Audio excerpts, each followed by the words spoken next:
Hello, everybody, and welcome back to another episode of the Beneath the Red Star podcast, a Russian history podcast for normal people. For today's episode, I am not going to be doing a deep dive into any one thing in particular. No, instead, I think today we are going to be setting the scene. The purpose of this episode today is that I want you to understand what the Russian Empire kind of looked like at the turn of the 20th century. So, let's hop to it. Let's set the scene. The year is 1905, specifically the end of 1905.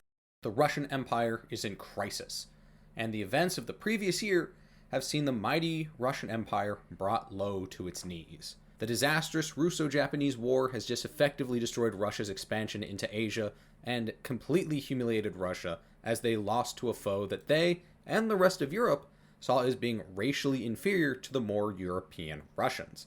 Instead, the staggering loss has sent shockwaves through the entire country, and now the very office of the Tsar, the imperial office that has ruled over Russia for over 400 years, is being threatened. In the streets of St. Petersburg, anarchists, trade unionists, communists, and various nationalists seemingly lurk behind every corner clutching a dagger, a revolver, or a bomb. All the while, the newly created Duma, the elected parliament of the Russian Empire, has been enshrined in order to assuage the masses. In the imperial court and in the Orthodox Church, people are starting to panic. But all is not lost for the Tsar's autocracy or its ecclesiastical supporters. In response to the left-wing groups that threaten the power of the Tsar, ultra-nationalist monarchist groups have taken up arms and the charge of returning Russia to its once great status through the shedding of their own blood, and more importantly, through the shedding of the blood of those they see as poisoning their Russian homeland. But not only has the government itself shifted, in search for answers for why such times have befallen Russia, the peasants of the Russian hinterland and the nervous aristocrats of the Russian metropole turn to new and different interpretations of the Bible, ones that the Orthodox Church see as antithetical and heretical. New sects arise and old heresies still linger deep within the Russian wilds. The Patriarch and the Tsar alike see a Russia changing around them, simply slipping through their fingers, and things are not going to get better. I hope that was dramatic enough for you. I worked on that. So this is the scene that I want to set. There is a feeling of doom and gloom. There is fear in the air. There's uncertainty, but there's also a certain amount of hope that things could get better. This is a pivotal moment in Russian history where there are those who look to the past and say, we see a better future in the past, and then there are those who say, we see a better future in new radical ideas. That is the image I want you to have in your head of Russia at the turn of the 20th century. Now, we're going to get a little bit deeper into what the actual kind of mechanisms of this greater kind of milieu, this greater feeling, looks like. Still not going to be getting super deep into anything, but we're going to talk a little bit more now about the inner workings of all these bigger ideas that I've listed. So, to start the story for today, we're not actually going to be starting in 1905. Instead, we are going to kick it back to 1856. Almost exactly 50 years before 1905, the Russian Empire was humiliated in the Crimean War, and its dreams of westward expansion were blunted. They weren't destroyed. Russia would still be a power within Europe and would still influence quite a bit of territory and ultimately take land in the quote-unquote Western sphere of influence. But this one loss was truly devastating for Russia's immediate term goals and was quite embarrassing. After the war, the Tsar Alexander II freed the serfs and desperately tried to bring Russia into the 19th century. He had hoped that the changes he instituted to the peasantry, the military, the economy, and to society itself would help modernize Russia. But this would not be quite the case. Instead, in 1881, Alexander would be murdered in the imperial capital by a group of revolutionaries known as the People's Will, and Russia would continue down its path of violence and revolution. As is often the case when assassinations occur, they don't tend to make things better. But the loss in Crimea and the death of the Tsar would not be the lowest the country would sink. not at this time. No, that dubious honor would be within the year of 1905 itself. The conditions for the vast majority of people within the Russian Empire had not gotten better since the emancipation of the serfs nearly 40 years ago. In the countryside, people still toiled in the fields, making richer the very people that had once owned them not that long ago. And in the cities, the workers were jammed into inadequate, overcrowded housing and worked long, dangerous hours in the growing Russian factories and industrial centers. As well, at the edge of the empire, nationalist organizations were agitating for independence in places like Poland, Finland, Georgia, Latvia, Lithuania, Estonia, and many, many more. Things were tense, but broadly they were stable. Well, that was until Sunday, January 9th, 1905. This date would go down in history as Bloody Sunday, one of a number of Bloody Sundays in the history of mankind, but this one is the Russian one. Only a few days after the start of the new year, a peaceful and registered with the government protest came to the gates of the Winter Palace. In the hands of the protesters were signs calling for rights and protections. They carried religious icons and even pictures of the Tsar himself, as many people truly believed that the Tsar simply didn't know of their plight and he would take up their cause if only he knew. Unfortunately for these protesters, these illusions would swiftly be shattered as the police guarding the palace, where the Tsar wasn't even present, opened fire. And they did not open fire because they panicked. They did not open fire because something happened. No, they opened fire on the direct orders of the Tsar's uncle, the Grand Duke Vladimir. From this point on, 1905 would be marked by intense political violence both for and against the Tsar's authority. We have begun the Revolution of 1905.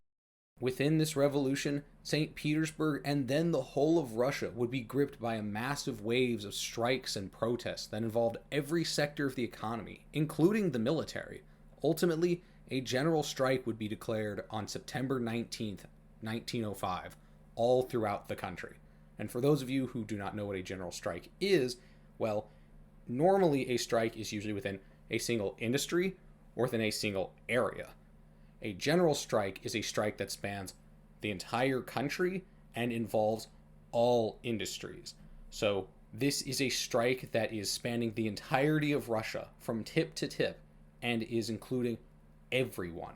People would walk off the job in everywhere from schools to military camps to the government to factories, you name it. People all over the country said, "We are not going back to work until our demands are met."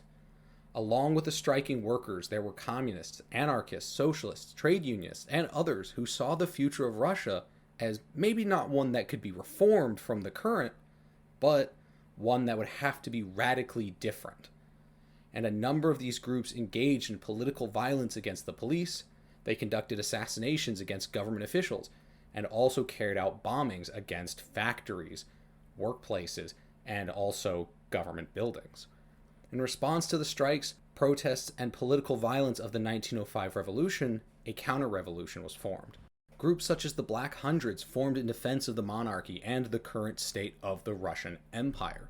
Broadly speaking, the members of the Black Hundreds were wealthier people who had a vested interest in Russia staying the way it was, and they were concerned that they would have quite a bit to lose if Russia changed too much. Among the members of the Black Hundreds could be found a number of police officers and clergymen of the Orthodox Church, which is important to point out because the police are literal, actual representatives of the state, and the clergy are more or less de facto representatives of the state.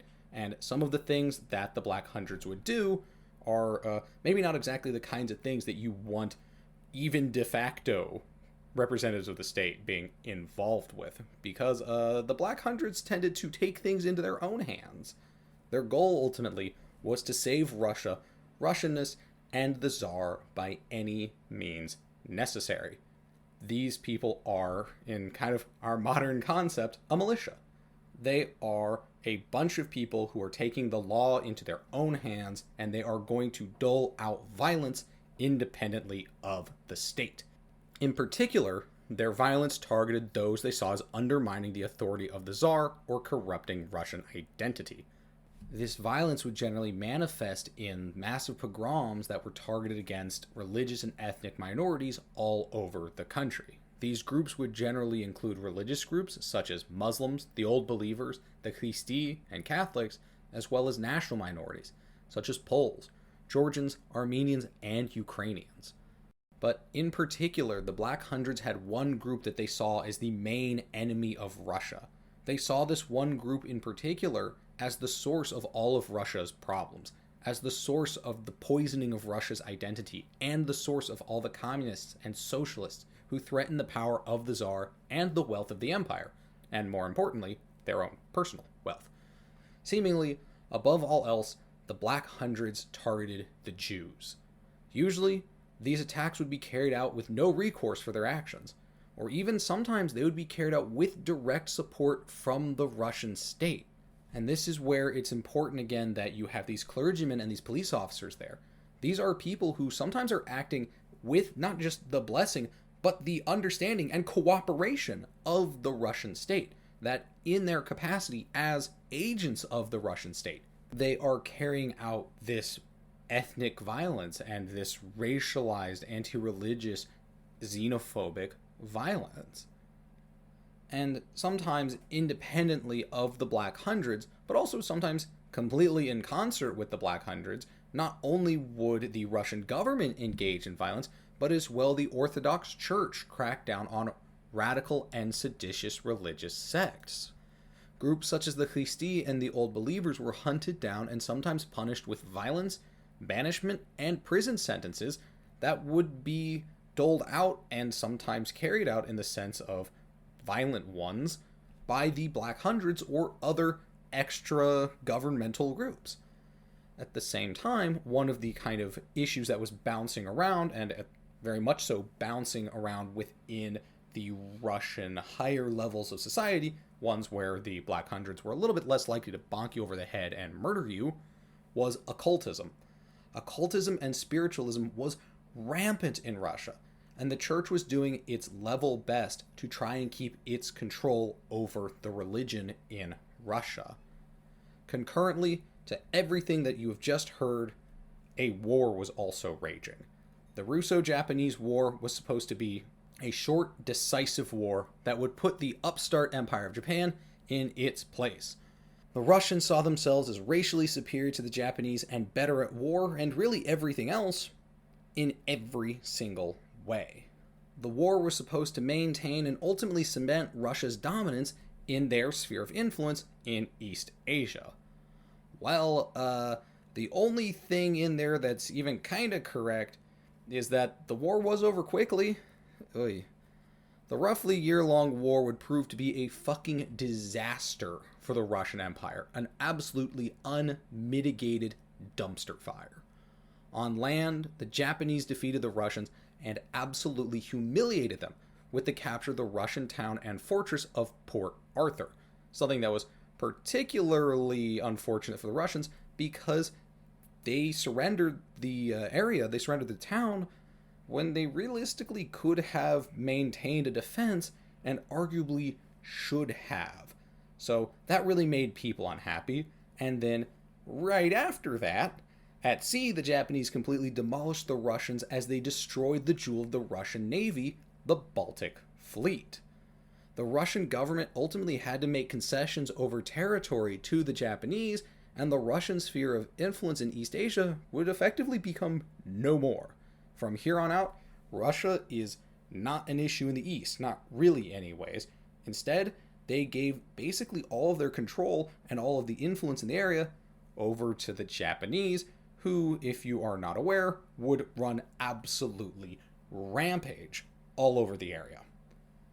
At home, the war was seen as humiliation for the Russian people, and as really, really serious proof that the Tsar was 100% incompetent, and that his ministers and the Russian military as well were also incompetent.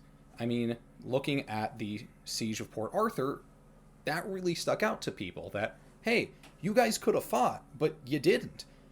And, well, it really pissed people off at home, and the surrender only strengthened the already fairly loud calls for something to be done.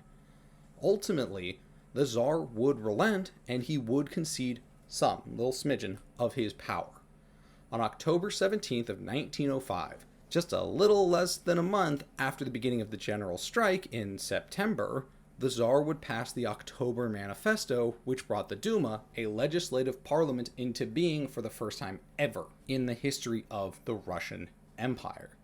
Even though Tsar Nikolai, or as we know him here, Nicholas, though I'm going to refer to him as Nikolai because that is his given name, even though the Tsar Nikolai II made the single greatest concession of power the office of the Tsar would ever make, other than I guess its ultimate abdication, but I don't know, that one doesn't really feel quite right because that one was done at gunpoint. It ultimately was not enough. Many in Russia were not satisfied, not even a little bit, as the Tsar still had massive control over the country and the nation's laws, and the newly established Duma served in many ways at his leisure. While this is absolutely a parliamentary system, it's not like the one that you see in, say, the United Kingdom, where the monarch is mostly just a figurehead with mostly ceremonial powers. No. This isn't even like 50-50. This is like 90-10 on a good day. The Tsar is absolutely very much so still in charge, but there's kind of just now these other dudes who can pass legislation and can maybe work on the Tsar a little bit. And, well, this will be a big issue that a lot of people have from this point in 1905 all the way to the very end of the Tsar's rule in 1917. But ultimately, this concession of power was enough to break the strike, and thousands of workers would go back to their jobs. But even with the strikers off the street and back in the factories, and the authority of the monarchy forever blunted, even if just a little, both sides were not done, and the peace that fell over the country was uneasy at best. The workers and peasants still had a ton of desires and aspirations that the 1905 revolution didn't even come close to fulfilling, and the monarchists and ultranationalists like the Black Hundreds chafed at the restrictions that were put on the Tsar. Basically, the people who want change say, this isn't enough, and the people who don't want change say, this is way too much. We are in a situation here in 1905 that is going to last until ultimately, well, the whole country falls apart in 1917, where these two groups are agitating, sometimes violently, for incredibly different, entirely juxtaposed opinions on how Russia should be governed in the present and in the future. And this tension, like I said, would lead to quite a bit of violence. Though the 1905 revolution is winding down, or at least the strikes are, it does go on for a little bit longer, but a lot of the strikes are winding down and the kind of government is getting back to normal, things are not exactly done. And this time period between 1905 and 1917 is arguably still part of the revolution, if not exactly like, people shooting it out on the streets or bombs going off, at least not as much. And as you might imagine, this created quite a bit of tension. In particular, this tension gripped the capital, because, that's where a lot of this is happening. This tension was so crushing and so pervasive that even outside of the capital, basically everyone knew that the future of Russia was bleak. Things were not looking good. And many began to believe that dark forces, maybe even the devil himself, was dragging Russia towards its ultimate doom. And it was into this powder keg that a man named Grigory Yefimovich Rasputin entered into St. Petersburg in late 1905. And that, ladies and gentlemen, is the beginning of our Rasputin series. Hell yeah. So today's episode, as I said, was about setting the scene. I hope that you kind of get an idea from this of what Grigory Rasputin is coming into in 1905. His story starts well before 1905, and we will cover that from when he was a young man into when he becomes a religious figure into where he ultimately finds himself at the side of the Tsar. So don't worry, we will do the whole thing. But this is the time period that he is coming up in. This is the time period where he, as a figure is going to cut his teeth and become the person that we know him as today. So I want you guys to keep that in your mind. When we talk about Rasputin, I want you to be thinking about Russia is a country changing, and it is a country kind of in the decline. And the folks in charge are very well aware of this, whether it is the people in the Duma, the Tsar or the Tsar's ministers and the folks at the imperial court, or if it's the clergy in the Orthodox Church. Everyone is talking about it. Everyone is aware that things for Russia are not as good as they once were.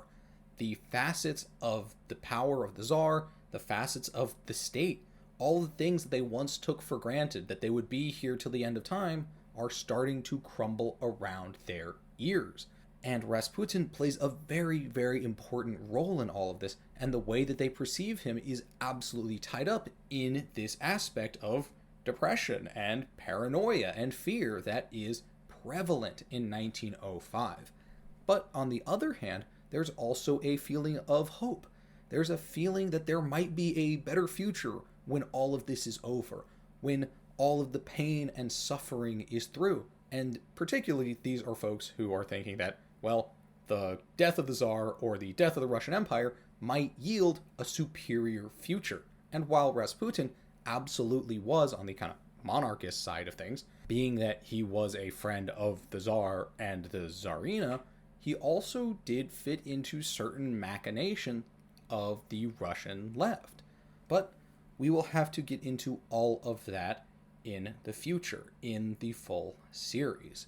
So thank you guys for joining me. I hope this has been interesting. I hope it's done a good job of framing the background of what all is going on in Russia at the time. I am sorry that it is a little bit on the short side, especially considering that last week I did not have an episode to put out, which I am also sorry about that. But ultimately, I put a lot of effort in creating an episode that I really didn't like at the end, and it was late in the process, and I didn't think I could get it done in time. So I decided, not gonna do it. I don't want to put anything out that I am not 100% okay with, that I'm not 100% certain that it meets my standards of quality. And I didn't think that it did. So I hope you guys understand. And I hope that you guys will hang out for the full series, which I will be perfectly honest with you. I'm not exactly sure how long it is going to be. It's looking probably like it's going to be 3 or 4 episodes. And my thought is I'm going to release the episodes back to back to back to back, as opposed to the kind of current system I have now with like a longer episode and then a shorter episode and then a longer episode and shorter episode. This way, there's going to be no waiting. There's not going to be anything interrupting it. And then also, if anyone is so inclined, when it's all out, they can listen to the whole thing from start to finish in one big binge. So I hope that sounds good to you, because that's the plan as of news time. But as always, I would like to thank you all for tuning in. I hope that you enjoyed this a little bit shorter episode. I hope that you learned something. And of course, as always, if you didn't and you would like to tell me about it, please do. Please leave me a comment if you liked the episode. If you didn't, I want to know, because it does help me make the show better. And of course, engagement does grow the show. But thank you again for listening. I hope you all have a wonderful day, and I'll catch you for the next one. Bye-bye.